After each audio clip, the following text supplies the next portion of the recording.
Ano, tinatanggap mo ba o susuko ka na? Tinatanggap ko ang hamon. Hinahanga mo ko. Simulan na! Yeah! Sumusuko na ako. Huh? Nakakaya ka! Dalawang panalo na lang para sa amin, talo ng iyong grupo. Hindi kayo makakalis sa lugar na to. Magtatagal kayo dito hanggang sa maubos ang inyong nalalaging oras. Pedongan, ikaw naman. Anong gagawin natin ngayon? Musta? Ako naman ngayon! Ako mananalo! Huwag kayo mag-alala!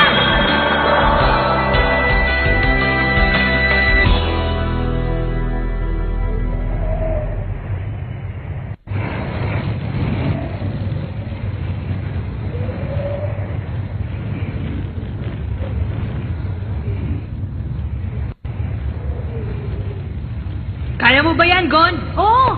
Tingnan niyo yung itsura niya! Para lang siyang ordinaryong tao! Hindi naman siya mukhang nakakatakot! Sigurado yun. Pakiramdam ko sa kanya, hindi rin siya malakas. Oo nga, pero para naman baliw ang itsura ng isang yan.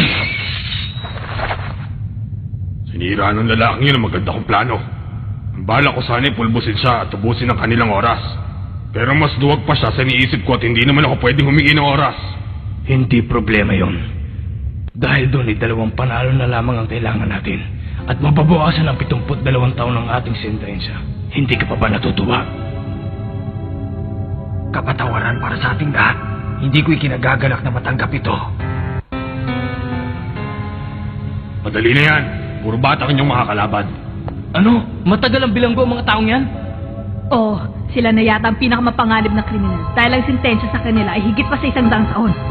Kung mapapanatili nila tayo na matagal dito sa loob ng toring ito, palagay ko'y mababawasan ang sentensyang ibinigay sa kanila ng 1 taon kada oras. Leorio, makipaglaban lang talaga ang gusto nilang gawin. Ibang klase rin naman ang mga yan. Pinipilit nila magtagal tayo dito sa loob ng toring ito para lamang mabawasan pananatili nila sa kulungan. Kaya pala masyadong mahigpit yung matandang namamahala dito eh. Sigurado yung kalbong nakalaban ni Tabacho ay dating miyembro ng militar. Kung natuloy yung laban nila, malamang gutay-gutay na katawan ni Tabacho eh.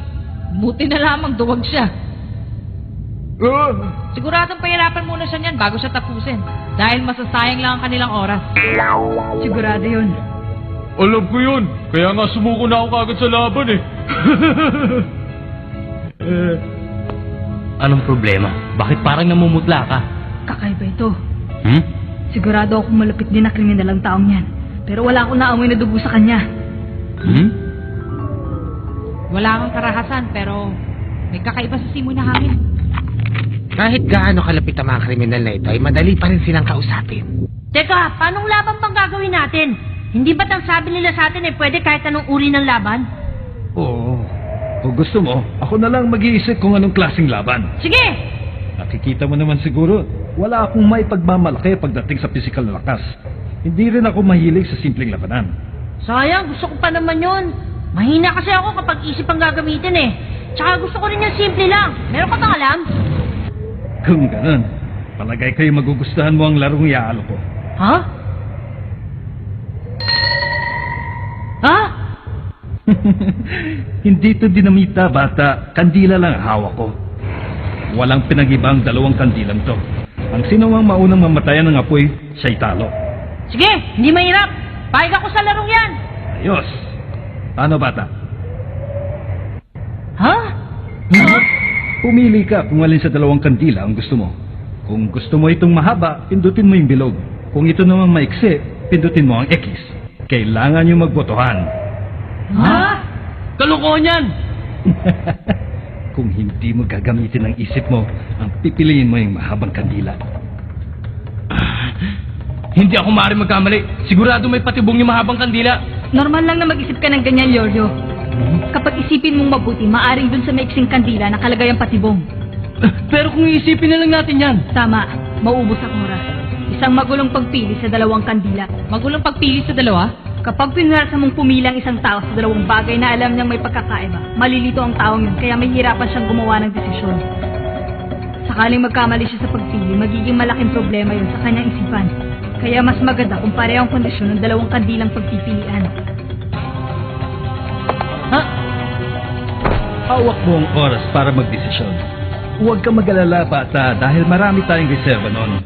O, boto na! Kung gusto nyo, dito pa kayo mag-usap sa tabi ko. Ano bang pipiliin natin? Kurapika, pumili ka! Alis sa tingin mo! Gon, kailangan mo magdesisyon. Ha? Kung ano man ang desisyon mo, yun ang susundin naming lahat. Bahala ka na dyan, Gon. Gamitin mo ang pakiramdam mo. Malaking tiwala namin sa'yo. Pabor ako dyan. Ako na lang magdidesisyon? Oo. Sige! Ang pipiliin ko yung mas mahaba. Bakit yun? Itong mahaba ang pinili mo. Kitang-kita mo naman na mas mahaba yung isa. Kaya sigurado siya ang huli mauubos. Kurapika, napakadali mo naman kasi magtiwala eh. Nandyan na yan. Kahit anong isip talagang gawin ko, hindi ko malaman kung alis sa dalawa may patibong. Ayos na. Sa iyo ang mas mahaba. Sa akin ang maiksi. O paano? Sindihan na natin ang kandila.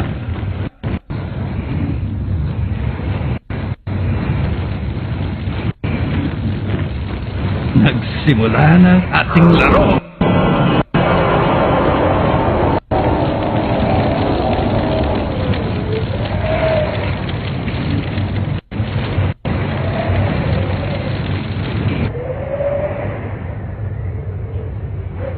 Oh! Teka muna, huwag ka mamamatay.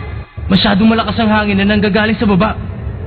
Hindi sila pwedeng gumalaw ng basta-basta kung hindi mamamatay ang hawak nilang kandila. Ilang oras ba ang tinatagal ng isang ordinaryong kandila kapag sinindihan? Tumatagal ito ng 5 hanggang 6 na oras. Masyadong matagal ang laro na to. Anong nangyari sa kandila? Nilagyan niya ata niya ng pulburan ng barilyon kaya nagkaganon yun. Mandaraya! Tingnan niyo nangyari dito sa kandilang hawak ni Gon. Mas mahaba nga, meron naman pulbura. Bakit ganito? Pasensya na. Dahil 4 ang inhanda akong kandila. Ang panglilito sa pagpipilian ay isa lamang balat kayo sa tunay ng patibong na inhanda ko para sa larong ito. Akala nyo lang na isa sa 2 kandila ay may patibong. Kapag kinailangan mo nang gumawa ng desisyon sa hindi napatas na kondisyon, hindi mo maiisip na pareho silang may patibong. Ang totoo, kahit alin pa ang piliin mo, ang ibibigay ko sa iyo ay yung may patibong. Kaya siguradong hindi ka mananalo sa laro ito. Aray! Aray! Madaling matunaw yung kandilang hawak niya. Tingnan mo kung paano matunaw yung kandila ni Gon. Masyado mabilis. Ang init! Ang patibong na yon ay parang gawa ng isang profesional na terorista.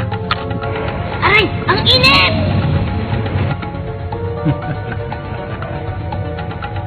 Bakit gano'n? Mas may sinatong sa akin! Delikado. Malaking problema to. Wala na ba talaga tayong magagawa kundi maghintay na matalo siya? Sigurado nang hindi abot ng 1 minuto. Ang init! Aray!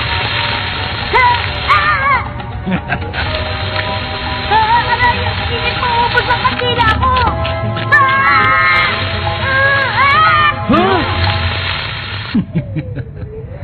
Huwag sana kayo mag-isip ng masama sa akin. Kung sa bagay, mga ututo naman kayo at nagpaloko kayo.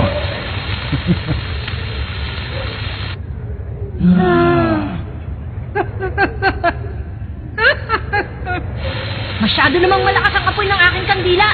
May ibang akin! Di ba walang bawal sa larong to?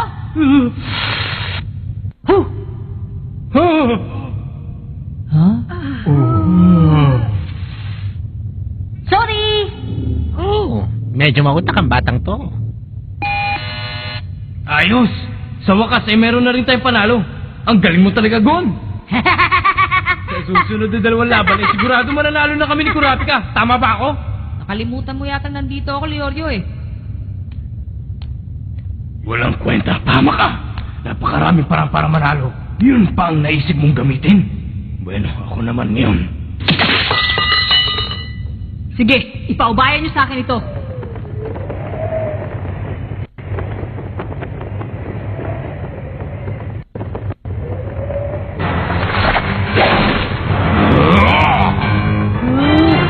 Naku! Ang laki na katawan!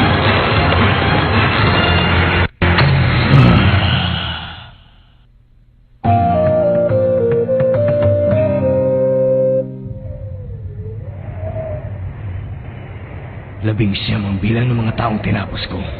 Kaya lang ay nakikita mo naman sigurong kulang ng isa, kaya nainis ako. Pero ngayon hindi na. Dahil nakita ko na rin sa wakas ang pang-20. Ginawa na yata niyang libangan ng pagpatay. Alam mo ba, bata, na hindi ako nag-aksaya ng panasiwalang kwenta pakikipaglaban? Para masaya, ang gusto ko'y nakataya ang buhay. Ang gusto ko'y madugo, seryoso at hanggang sa katapusan. Walang problema, sabihin mo na ngayon ang gusto mo. At yun ang masusunod. Ibang klase ka rin naman, bata. Kung ganun, maglalaban tayo hanggang katapusan. Hanggat hindi sumusuko na mamatay ang isa sa atin. Makinig ka. Hindi ako mabait, lalong-lalo na sa mga batang katulad mo. Kaya kahit sumuko ka pa sa kalagitnaan ng ating laban ay hindi pa rin kita titigilan. Ayos lang yan, ikaw ang bahala. Nasisira na ba siya? Baka naman malabo lang kanyang mata at hindi niya ako nakikita. Kaya hindi siya natatakot.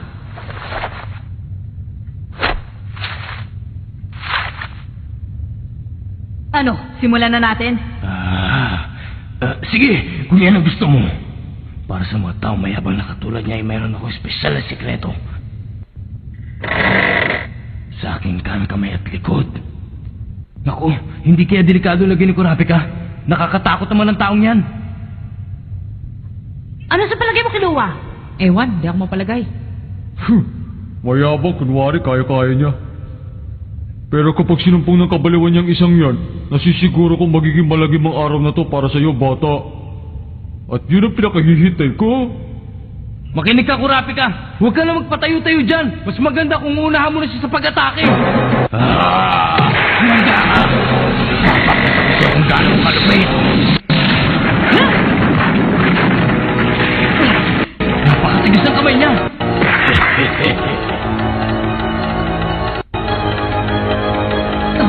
Malakas siya, Kurapika. Umatras ka na. Alis dyan.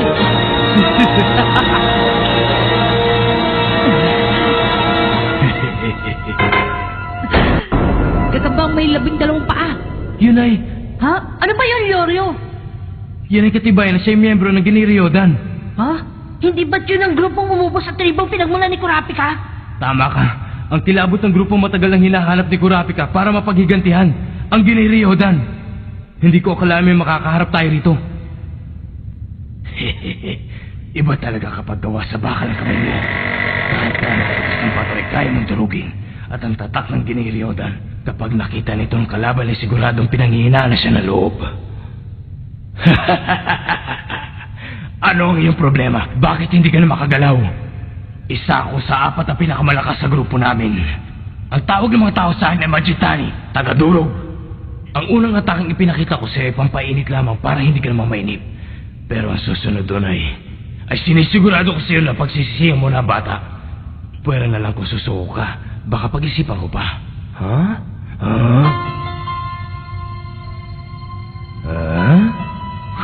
Nanigas na yata siya sa sobrang takot. Nagagalit na si Kurapika.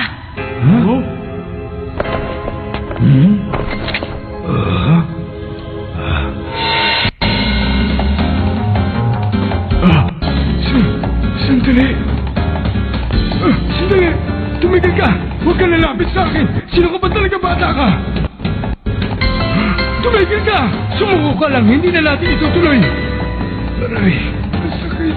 Isang pesos ko pa lang naman magagamit ito sa isang araw. Tama na! Tupo na ako!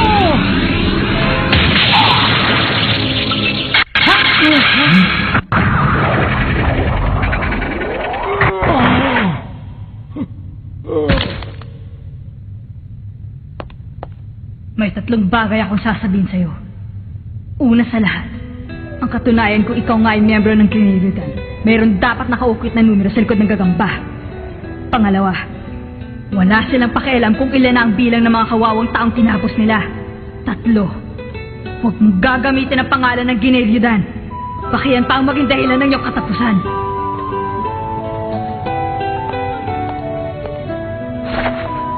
Bakit namumula ka niyang mga mata? Ang 2 pulang mata. Nakita ko nang nangyari to.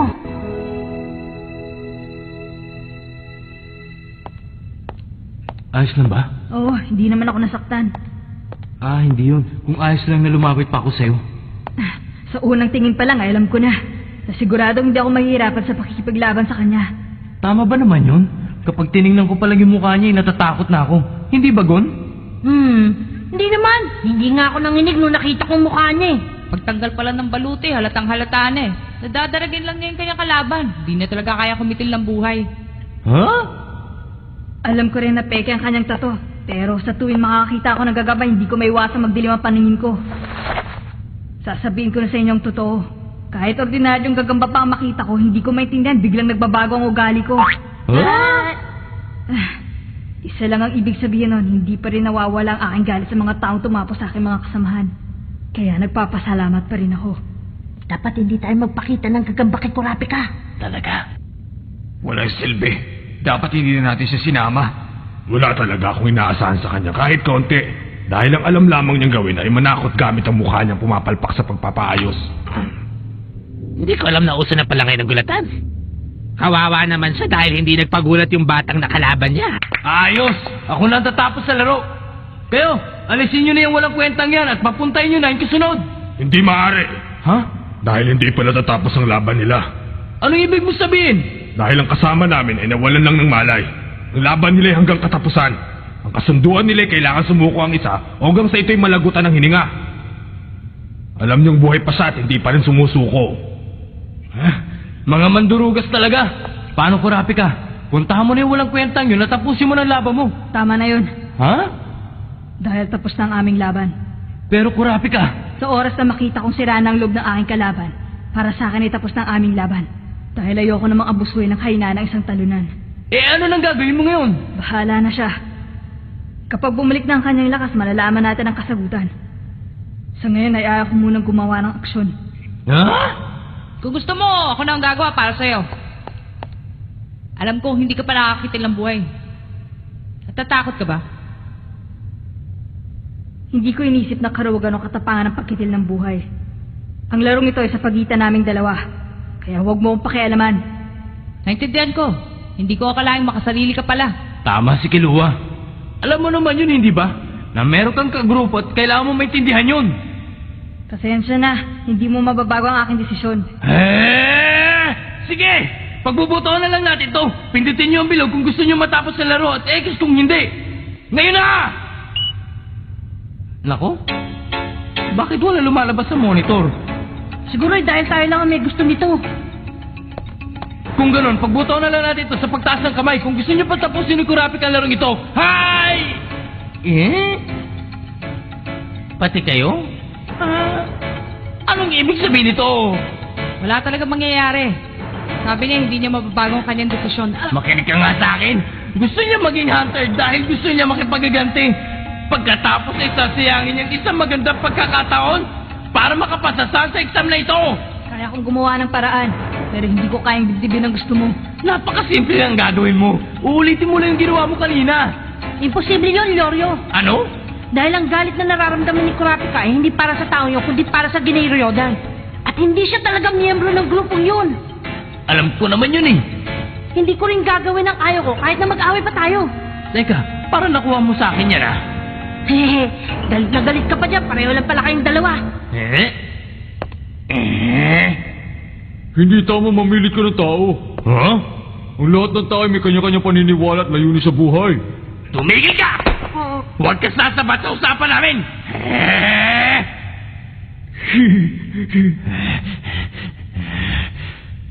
Nakakasarap talaga ako! Hindi na ako magsasalita. Bahala na kayo sa buhay nyo! Nagtampo yata. Ganun talaga pag matanda.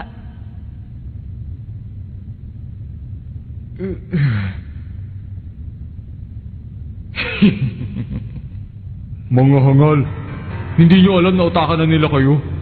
Dalhin lang kayo gamit ang botohan. Ang pagbobotohan para makagawa ng isang desisyon ay maayos at maganda. Kaya lang, ito ang kalimitang ginagamit para makapanlin lang. Hoy, Huwag mo kawakan. Dalawang bagay ang hindi mo dapat gawin sakaling kayo magsasagawa ng botohan. Yun ay konsultahin sila.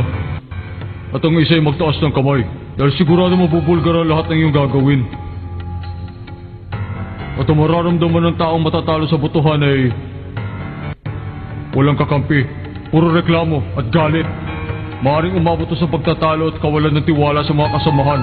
at guguho ang pundasyon ng pagkakaibigan. Ang pagguho sa baitang na ito ay siguradong malupit na kabiguan para sa inyong apat. At masasabi kong nangyayari lamang ito sa ganitong pagkakataon.